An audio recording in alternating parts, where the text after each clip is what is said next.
You are listening to We Saw the Devil, an investigative and conversational true crime podcast that deep dives into fascinating criminal cases that are solved, unsolved, or ongoing. From America's Lori Vallow to Germany's Armin Meiwes, we examine and discuss the world's most shocking cases. If you're enjoying the show, don't forget to follow us online. Check us out at WeSawTheDevil.com and We Saw the Devil on Facebook, Twitter, and Instagram. And don't forget, you can become part of the show by backing us on Patreon.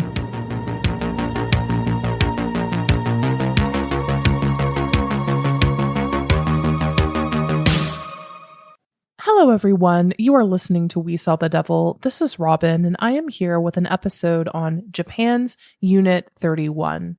Now, big disclaimer going into this episode will have many incredibly graphic and disturbing details surrounding human experimentation, biological warfare, torture, and things like that. So a big content warning for those who don't want to hear those types of descriptions and details of really horrific things committed on other human beings. Before we get into the episode, let's just get some really quick housekeeping out of the way. You're listening to We Saw the Devil. I'm your host, Robin. You can find us at WeSawTheDevil.com and then all across social media, spoiler alert, at We Saw the Devil. If you're liking the show and digging it, you can always check out our Patreon, which is patreon.com/WeSawTheDevil. Also, just as a really quick side note, guys, for those of you who follow us on social media, last week I saw in one of my German Shorthair Pointer Facebook groups, as you know, I have two of them. I love them dearly. I saw an urgent dog that was sitting in an animal control in Wichita, Kansas.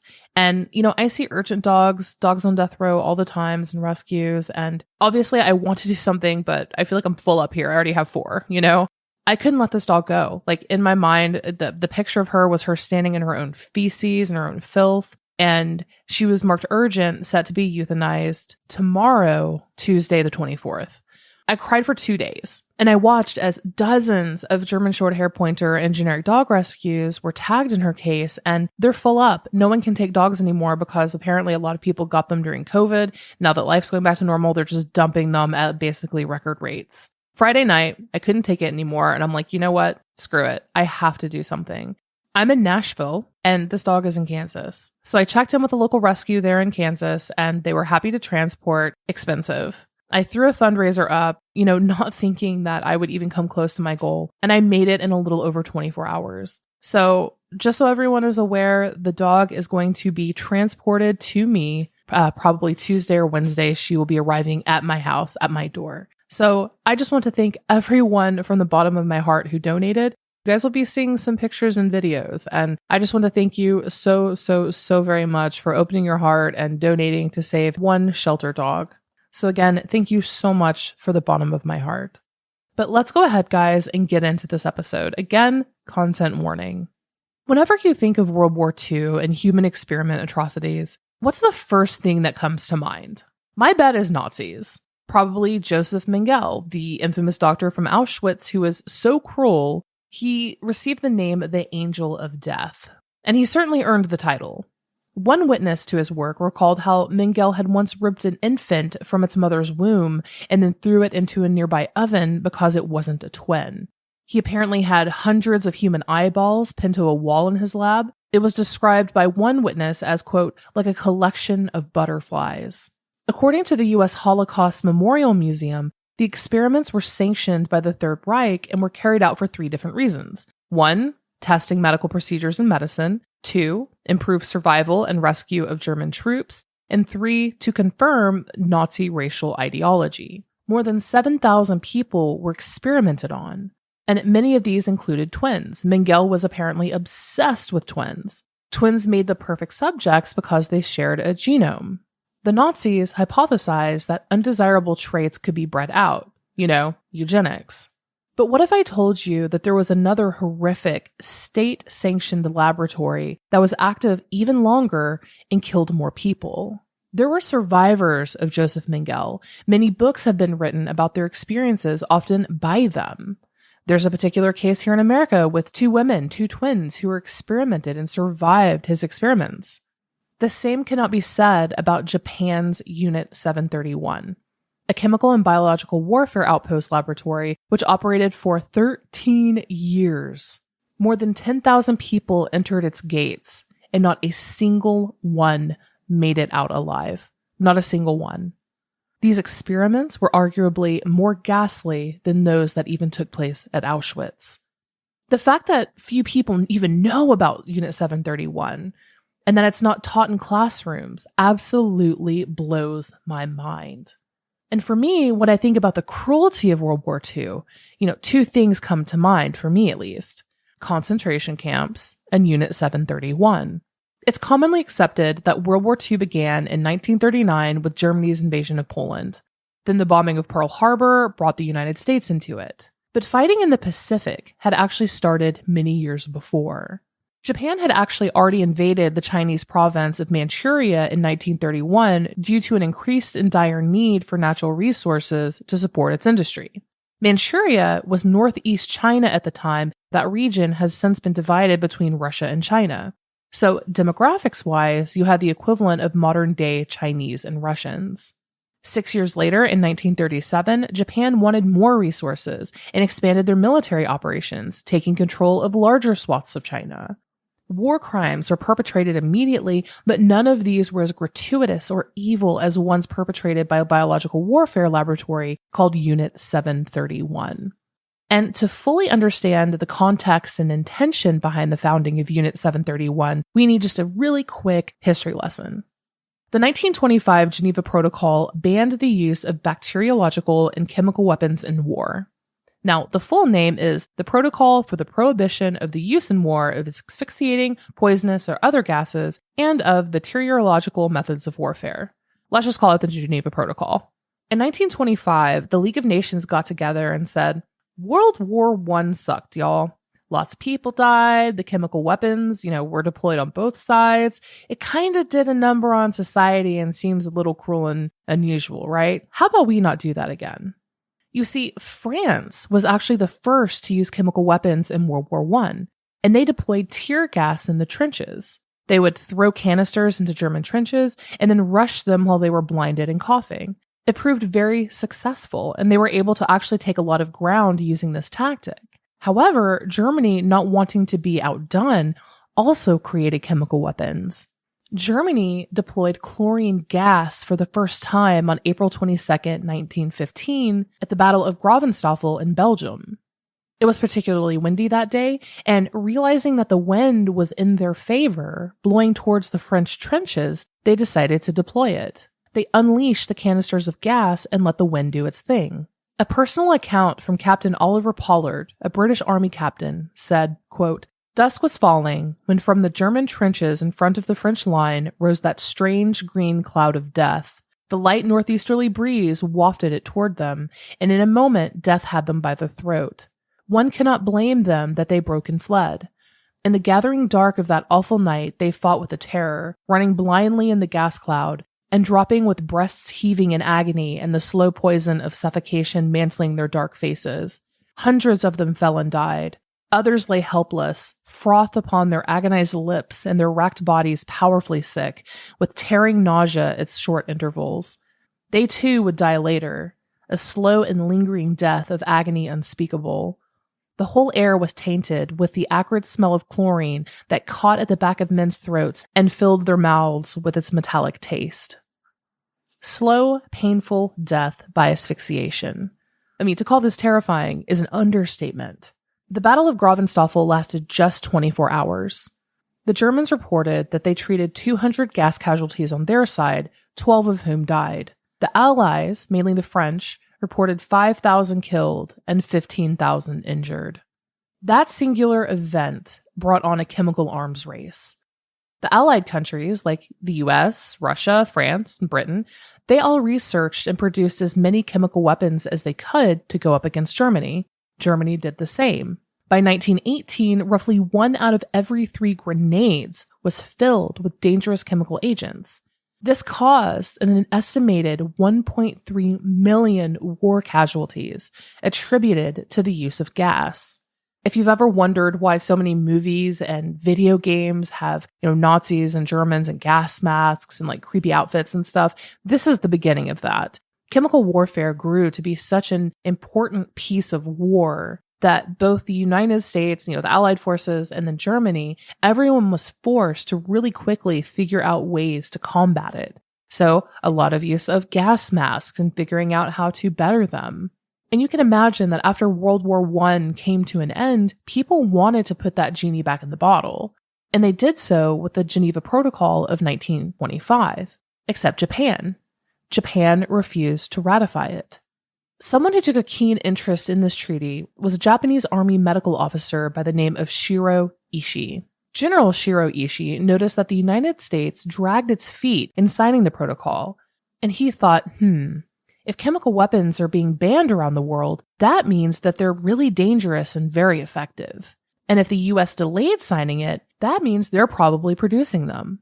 So, General Ishii petitioned the Japan War Ministry to establish a biological warfare program, advising that a secret facility should be built in order to study and create them. And so it was. The Epidemic Prevention Research Laboratory was created in Tokyo. Its primary focus? How to spread epidemics. General Shiro Ishii felt encouraged by results from experiments on lab animals, but he wanted to use human trials. However, being located in downtown Tokyo and subject to government oversight and ethics standards put a little bit of kink in that plan. So he requested that the unit be transferred out of the city. In 1931, Japan invaded Manchuria, and it ended up occupying large swaths of the region, which covered many towns and villages. The first Chinese location of this epidemic prevention research laboratory was at a pre-established military facility outside of the village of Binyi. Being in such a highly populated area had its perks, though, as General Ishii could send soldiers out to kidnap local villagers. As one soldier put it, they could, quote, be plucked from the streets like rats. This camp could hold up to 1,000 prisoners. Many of them were tortured in the early experiments that General Ishii performed, such as having significant amounts of their blood drawn and then being gassed to death or given poison while they were too weak to continue on. But the downside of being in such a highly populated area was that there were many eyes on the facility. In early September of 1934, Japanese soldiers were drunk and celebrating the Mid-Autumn Festival. Prisoners, realizing that they could probably take advantage of the guards' intoxicated states, executed a plan to revolt. One prisoner was able to overpower his guard and take full control of the cell block's keys. He freed about 40 other prisoners, and then they mounted an escape attempt. Many of these men were shot as they tried to scale the barbed wire fences. Others were captured, and they were tortured to death as punishment. About 16 people were able to escape. However, they were still shackled at the feet, and some had injuries from the sadistic experiments that General Ishii and his team had conducted on them. Some escapees died from cold, exposure, and infection. Those who made it reported the crimes against humanity, but guess what? Nothing was done. Bad publicity is still publicity, and rather than risk everything, General Ishii yet again appealed to the Japanese War Ministry to relocate to a more remote area so that he could conduct his experiments without fear of discovery, and his wish was granted. In 1937, a new location was found for the Epidemic Prevention and Water Supply Unit of the Kwantung Army. This time, it was in the village of Pingfang, a district roughly 20 kilometers from Harbin in Japan-controlled Manchuria. Emperor Hirohito immediately made a decree to expand the camp, which was accomplished by bombing and leveling about 8 nearby villages, killing everyone, in order to make room for additional buildings. Unit 731 was comprised of 150 buildings. These buildings were surrounded by a wall and then also a dry moat. Outside of that moat was a high-voltage electric fence. Suffice it to say, you were not going to get out alive. Some of the buildings in the premises included barracks for more than 5,000 prisoners, a railway station, a massive incinerator, a stable for horses, an airfield, an insectarium, and a very large administration building. There was also a square-shaped building in the middle called Row Block. There were different numbered sections of this building, and Blocks 7 and 8 were where most of the human experiments took place. Despite the name of the facility officially indicating that it was doing research to prevent epidemics, there was no such lab on these grounds. It was in fact the exact opposite. So, just a recap so far. The Japanese government wanted to study chemical and biological warfare, but felt they needed to test it on human subjects. They couldn't do it in Japan without being held to Japanese laws. So, seeing as though they just invaded China, they decided to set up camp in this occupied country and use its civilians as test subjects. The first facility was in an area that was too populated, some subjects escaped, and relayed their horrific torture. As to not be exposed, the Japanese relocated the operation to a massive facility about 20 miles away under the guise of an epidemic prevention and water supply unit of the Manchurian leg of the Imperial Japanese Army. Due to the grounds being so massive, they also used the cover story of being a lumber mill. This complex's official name, Unit 731. Makes sense so far? This episode is on the atrocities committed at Unit 731. The Japanese Imperial Army would prowl the city of Harbin and its surrounding villages in windowless vans, looking for people that they could pick up. Age, race, gender, none of those things mattered. Men, women, and children, even babies, were abducted from the streets and taken to Unit 731. Whereas the vast majority of those taken were Chinese from neighboring areas, victims also included many Russians, Mongolians, Koreans, and even British and American prisoners of war. Identity didn't matter, because as soon as they were taken, their identities were stripped from them and they were assigned a number. The covert project, codenamed Maruta, at the facility, was the program that specifically focused on human experiments. Maruta means log in Japanese, which makes sense considering the official facade was that of a lumber mill. But there was a darker reason for this. Internally, within Unit 731, test subjects were referred to as Maruta as well. Context? If someone said, 10 Maruta fell today, it meant that 10 prisoners had died or been killed that day. Officially within the Japanese government, though, this program was called Holzklotz, which is German for log. This dehumanization began immediately. They were no longer people. They were logs, wood, lumber to be used and disposed of. The prisoners would be brought into the facility and then clothed, watered, and fed. In fact, they were actually pretty well cared for the first week of their arrival.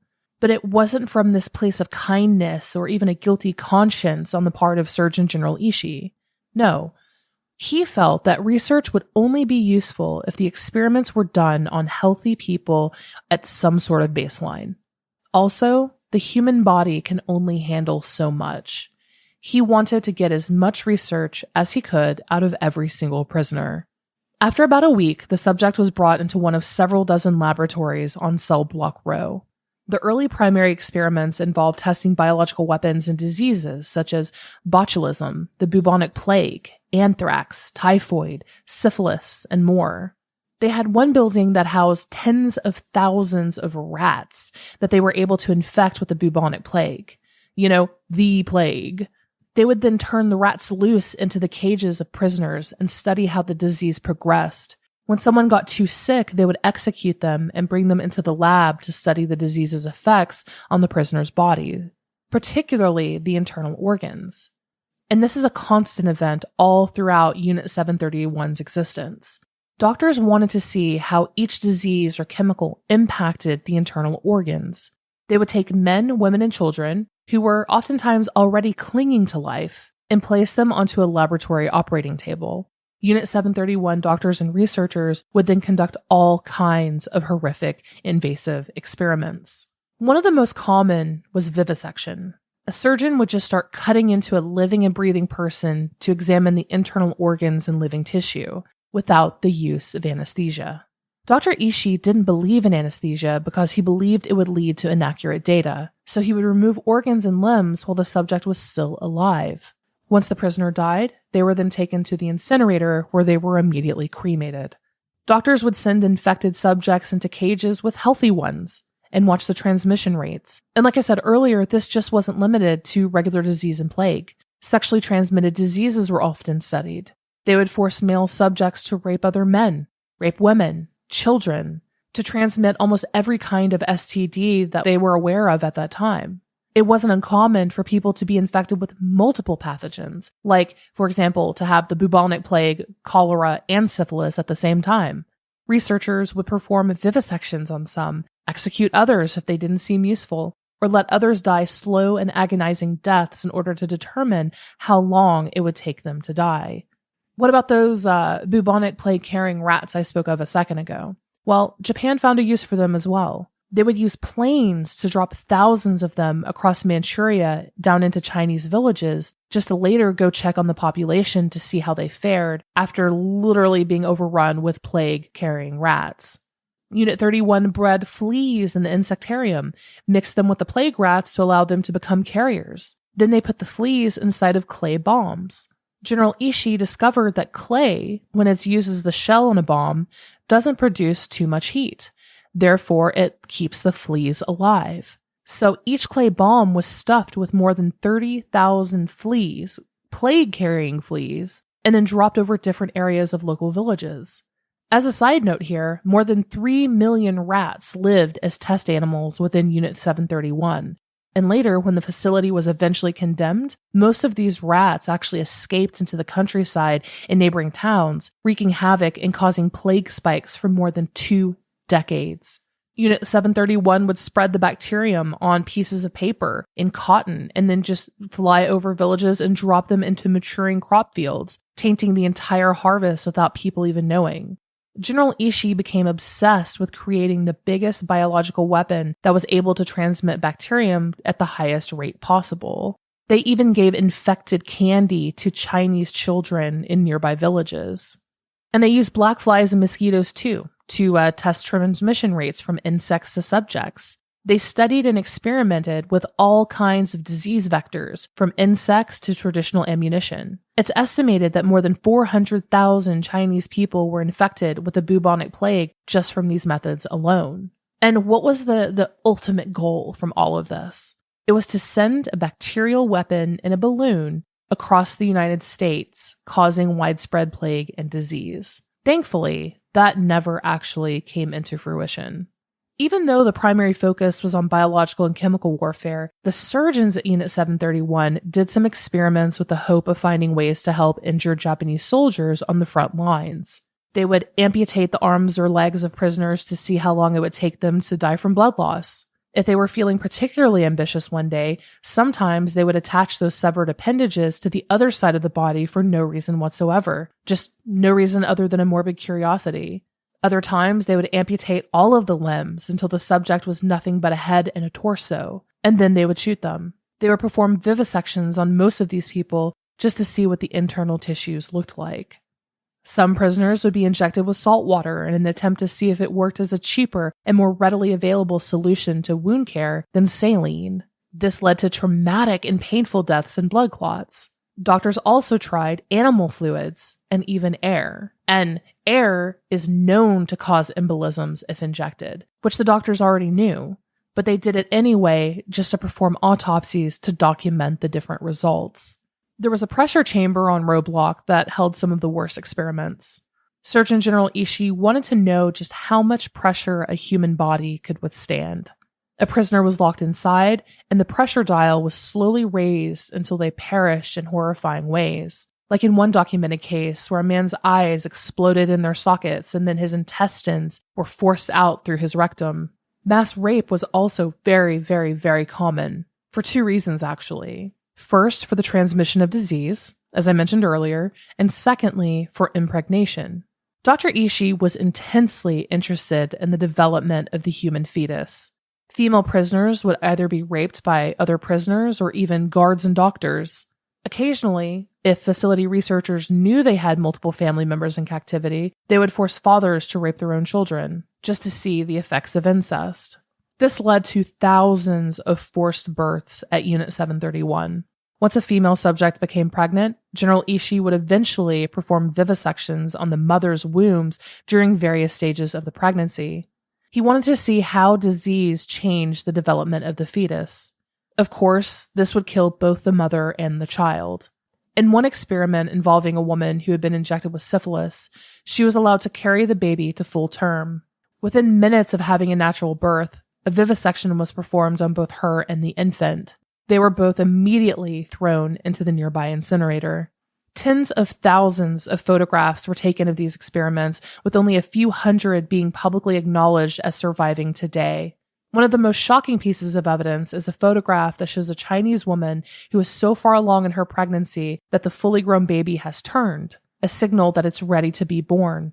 The woman lies dead on the operating table post-vivisection. She's been cut open from throat to pelvis, and the baby is dead, exposed in her belly. Nakagawa Yuninzo, a professor emeritus at Osaka University, studied at Kyoto University during World War II. While he was there, he actually watched footage of human experiments and executions from Unit 731. He later had this to say about them, quote, "Some of the experiments had nothing to do with advancing the capability of germ warfare or of medicine. There is such a thing as professional curiosity. What would happen if we did such and such? What medical purpose was served by performing and studying beheadings? None at all. That was just playing around. Professional people, too, like to play." Perhaps the most infamous experiments were done in the name of assisting Japanese troops against the elements. These became known as the Frostbite experiments. There are pictures from these experiments that have survived history. Yoshimura Husato, a physiologist from Unit 731, held a particular interest in hypothermia.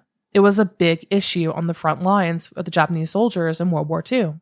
So, considering this was Unit 731 and they had seemingly unlimited test subjects, Husato focused his research on ways to combat frostbite. He would have a subject brought in where both of their arms were submerged in a bucket of water and ice. They were then let outside in the elements with those limbs exposed until they froze solid. How did they know they were frozen? Researchers realized that if you hit frozen limbs with a metal cane, the resulting sound sounds like a plank of wood being struck. It sounds hollow. The prisoner would then be subjected to a variety of tests, such as having those limbs submerged into boiling water, which would deglove the entire arm and then remove all of the flesh down to the bone.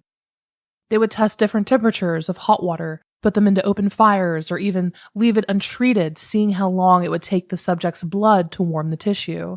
They studied how long it took for the gangrene to set in and how people fight off the infection. If you've read any books or passages by anyone who has climbed Mount Everest or done mountaineering at all, you know how excruciatingly painful frostbite is to begin with. Of course, once the prisoner's body was used and no longer useful, they were shot and then incinerated.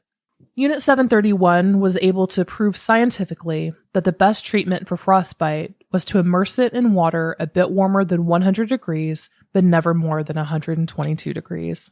And since the unit also focused on ways to help Japanese soldiers on the front lines, researchers studied battle wounds, particularly from swords, knives, and bayonets, taking prisoners outside, tying them to posts, and then stabbing or slashing them repeatedly, letting them stay there until infection and gangrene set in. They would then bring them to an operating room and study the tissue damage via vivisection.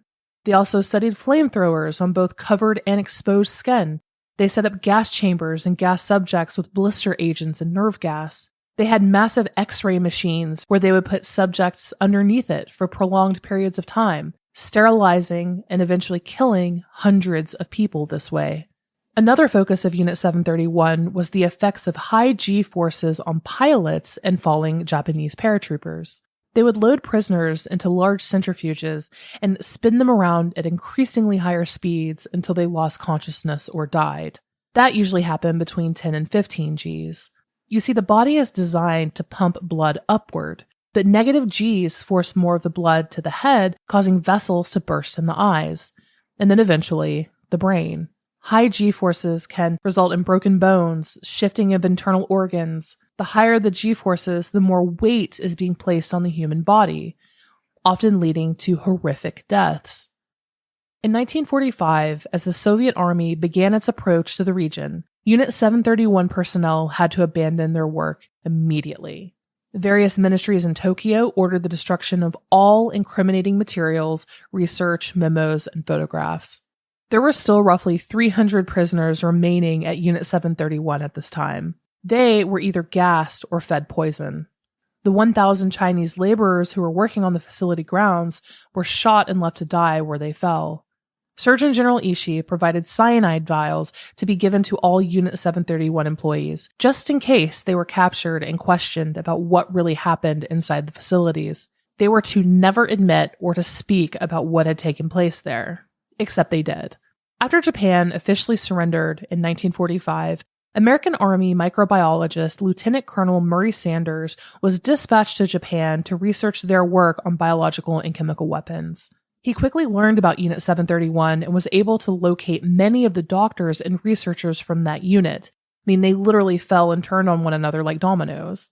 After threatening them with persecution under the Soviet legal system, which meant either certain death or being sent to labor camps in Siberia, also certain death, the researchers all cracked. They provided him with some of the documents from their time with Unit 731 in an attempt at a plea deal. So, Lieutenant Colonel Sanders took this information to General Douglas MacArthur, who was the supreme commander of the Allied forces at the time. In exchange for providing only the United States with the data and research obtained from their human experiments, they would go free and be granted immunity. You see, the United States wanted to ensure that they were the only power able to get this information. Most of the doctors took the United States up on this deal, and many of them were actually brought to the United States to further their research in military laboratories. Others were allowed to live out their lives free from persecution. And this is why you likely haven't heard about Unit 731 until more recently. Their crimes were hidden by the United States in order to obtain their research. The German Nazis went on trial at Nuremberg. Some were sentenced to death. These became known as the doctor trials. But the United States ensured that the Japanese doctors of Unit 731 were kept secret so that they could benefit from the horrific human experiments that were carried out there. Many of the Japanese bio and chem warfare leaders went on to become prominent figures in their research communities and academia after the war.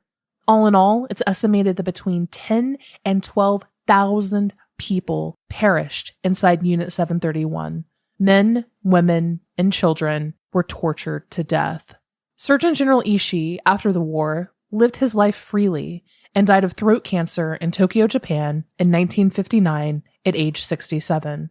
There's also unconfirmed speculation, even within the United States government, that General Ishii came to the United States after World War II for a brief period of time and worked at a biowarfare lab in Maryland, outside of Washington, D.C.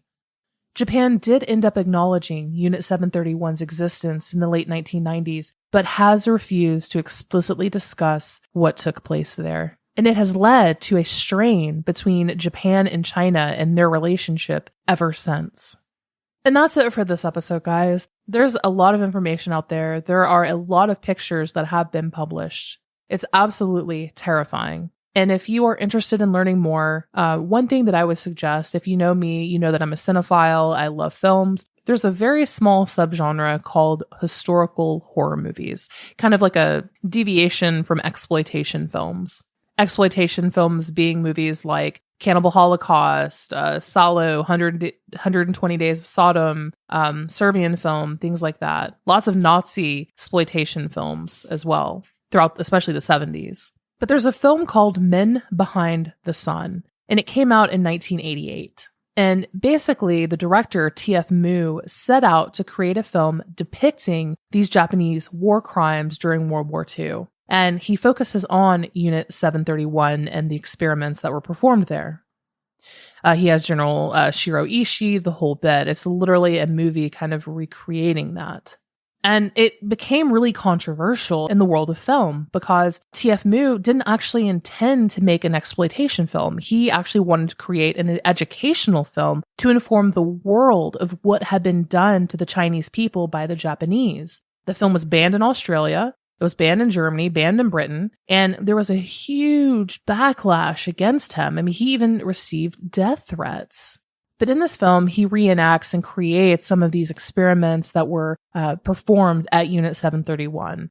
You know, film is a visual medium, and I can sit here on this podcast and discuss these atrocities all day long, but sometimes the impact of such a tragedy can only be felt via a visual medium.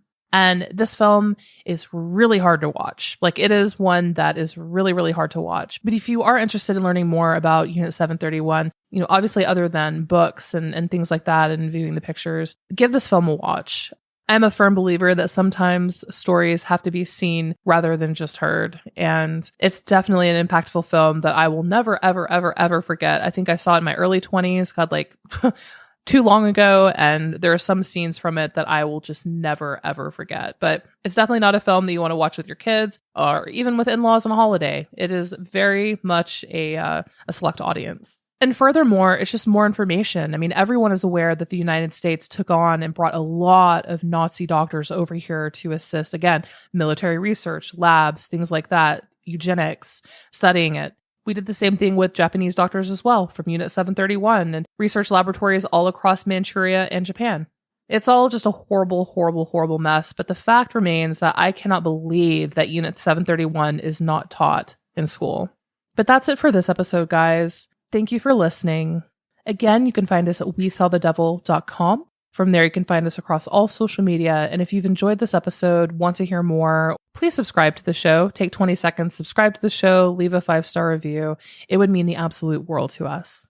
Thanks again, and see you later this week. Until next crime.